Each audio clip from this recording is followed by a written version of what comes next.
Hello students, welcome to the PND coaching classes learn easily and smartly. तो आज हम पढ़ने वाले एक क्वेश्चन जिसमें बोला गया है explain any 5 powers of the Lok Sabha. तो बेसिकली इस क्वेश्चन का मतलब ये स्टूडेंट्स की जो लोकसभा है जिसको हम हाउस ऑफ पीपल बोलते हैं, उनको कौन कौन से पावर्स दिए गए हैं, कौन कौन सी शक्तियां दी गई है, आज की इस वीडियो में देखेंगे। तो चलिए करते हैं स्टार्ट। तो सबसे पहला पावर है लेजिस्लेटिव पावर्स। लेजिस्लेटिव पावर्स में एक्चुअली लेजिस्लेटिव की ही पावर्स उनको दी जाती है। और जैसे कि हमने पिछले वीडियोस में पढ़ चुके हैं कि लेजिस्लेटिव का मतलब क्या होता है, रूल्स बनाना, लॉज बनाना। ओके, तो यहाँ पे वही लिखा हुआ है कि कॉन्स्टिट्यूशन यानी कि संविधान के अकॉर्डिंग लोकसभा के जो पावर है और जो राज्यसभा की पावर है, इन दोनों को ही पावर्स दिए गए हैं, इक्वल पावर्स दिए गए हैं कि ये लॉ को फ्रेम कर सकते हैं, लॉ को बना सकते हैं। लेकिन तो अब यहाँ पे पहले ही बताया गया है कि लोकसभा और राज्यसभा दोनों को ही लॉज बनाने के पावर दिए गए हैं, पर हमारे पास टॉपिक जो है वो लोकसभा का है। तो आगे वही बताया गया है कि बट इन प्रैक्टिस, अगर हम प्रैक्टिकली बात करें तो जो हाउस ऑफ पीपल है यानी कि जो लोकसभा है वो ज्यादा पावरफुल होता है as compare to the Rajya Sabha.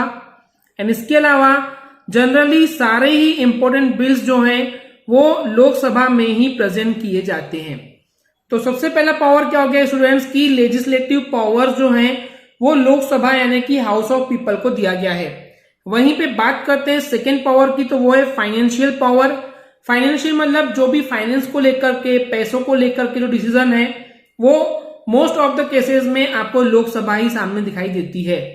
तो वही बताया गया है कि जो लोकसभा है, तो कॉन्स्टिट्यूशन ने, संविधान ने लोकसभा को ज्यादा पावरफुल बनाया है अगर हम बात करते हैं फाइनेंशियल मैटर्स के लिए। तो उसका मतलब स्टूडेंट्स जब भी फाइनेंस को लेकर के, पैसे से रिलेटेड कोई भी मैटर हो, उसके रिलेटेड कोई भी कंसर्न हो, कोई भी बात हो, तो लोकसभा को ज्यादा पावर दिए गए हैं कॉन्स्टिट्यूशन के अकॉर्डिंग।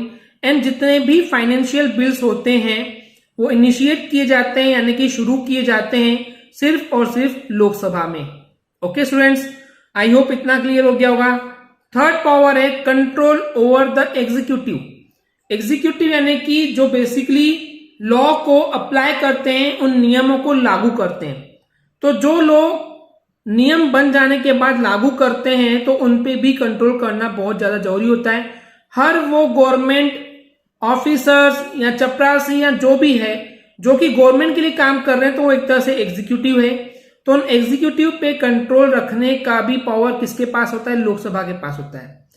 क्योंकि कॉन्स्टिट्यूशन के अकॉर्डिंग यानी कि संविधान के अनुसार जो काउंसिल ऑफ मिनिस्टर्स हैं यानी कि जो मिनिस्टर्स है बहुत सारे, जिनको हम हिंदी में मंत्री परिषद बोलते हैं, वो रिस्पॉन्सिबल होते हैं लोकसभा के लिए। यानी कि लोकसभा में जो भी काम हो रहा है उसकी रिस्पॉन्सिबिलिटी किसकी होती है, काउंसिल ऑफ मिनिस्टर्स की ही होती है।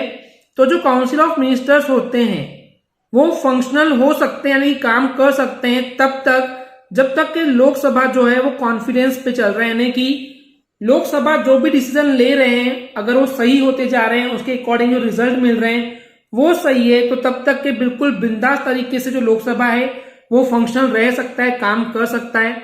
एंड जो लोकसभा के जो मेंबर्स होते हैं जो कि मिनिस्टर्स नहीं होते, जो बाकी मेंबर्स होते हैं वो एक्सरसाइज करते हैं यानी कि देखरेख करते हैं, क्वेश्चनिंग करते हैं एंड क्वेश्चंस के जरिए कंट्रोल करते हैं गवर्नमेंट को, और उनसे बहुत सारे आस्क करते हैं, क्वेश्चन पूछे जाते हैं। आस्क यानी पूछना, तो बहुत सारे क्वेश्चन पूछे जाते हैं हाउस में एंड उन क्वेश्चंस के अकॉर्डिंग वो मोशन को लाते हैं।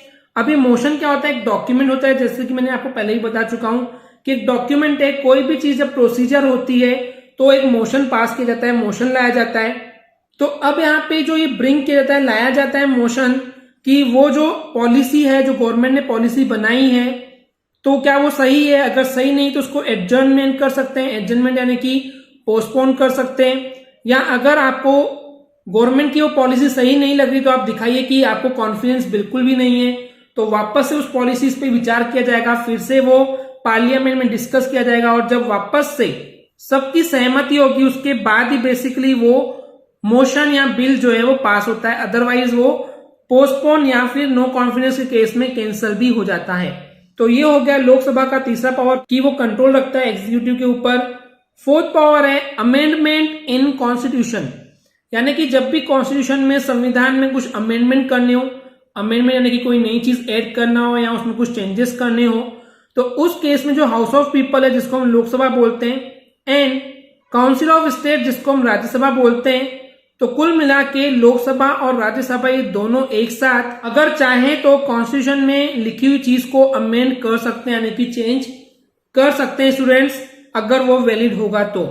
And the last power is election of the president and vice president, यानी कि प्रेसिडेंट और वाइस प्रेसिडेंट राष्ट्रपति और उपराष्ट्रपति को चुनने के लिए भी लोकसभा को पावर दिए गए हैं। कैसे, चलिए बताते हैं। तो बेसिकली स्टूडेंट्स, जो प्रेसिडेंट होता है, जो राष्ट्रपति होता है, वो चुना जाता है members of N electoral college, यानी कि इलेक्शन के द्वारा चुने हुए मेंबर्स लोग ही पार्टिसिपेट करते हैं प्रेसिडेंट के इलेक्शन में।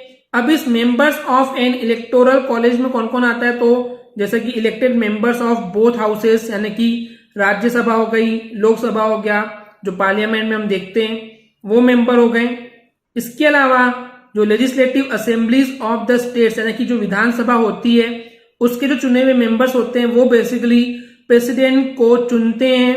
वहीं पे अगर हम बात करते हैं वाइस प्रेसिडेंट के इलेक्शन के लिए चुने जाने के लिए, तो बेसिकली स्टूडेंट्स यहाँ पे वाइस प्रेसिडेंट के लिए सिर्फ और सिर्फ राज्यसभा और लोकसभा, यानी कि दोनों हाउसेस जो हैं पार्लियामेंट के, वही जो हैं वाइस प्रेसिडेंट को सिलेक्ट करते हैं, चुनते हैं। ओके स्टूडेंट्स, तो ये थी 5 पावर्स जो कि लोकसभा के लिए स्पेशली प्रोवाइड की गए। आई होप आपको ये क्लियर हो गए होंगे। अगर आपको हमारी वीडियो से कुछ भी सीखने मिला या नॉलेज मिला तो प्लीज हमारे चैनल को सब्सक्राइब कीजिए एंड वीडियो को लाइक जरूर करें। आज के लिए इतना ही, थैंक यू।